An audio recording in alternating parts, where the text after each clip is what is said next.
Speedy. That's Speedy. Okay, Speedy came to the Philippines for the very first time. Yep. He travels the world, by the way. This a little mascot. Yeah, if you can figure out what it is, then you win a prize. Okay, so proper narration here. In typical Philippine style, we are in hurry up and wait mode, and right now we're waiting for a 10-person tent to show up.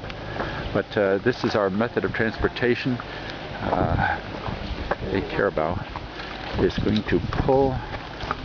Oh, be careful as I step into the road here. It's going to pull this cart.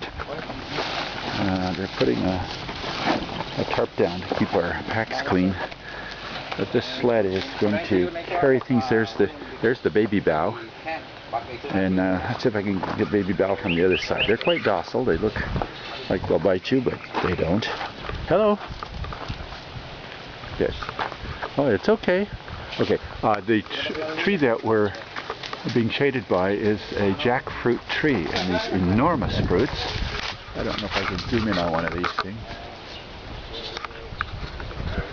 It is filled with sweet tropical fruit, and you can buy them in cans in the States, but they're kind of hard to find. People don't know really what they are, but these easily weigh 20 pounds per fruit, and one of the things we just don't get much in America.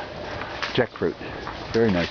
So we're in hurry up and wait mode. We've got a 10-person canvas tent. I don't know where they got it, but somebody wants to camp in that, and the rest of us are going to put all our cave gear into the back of this thing, and right now it's loaded in Charlie's vehicle, and so we just wait.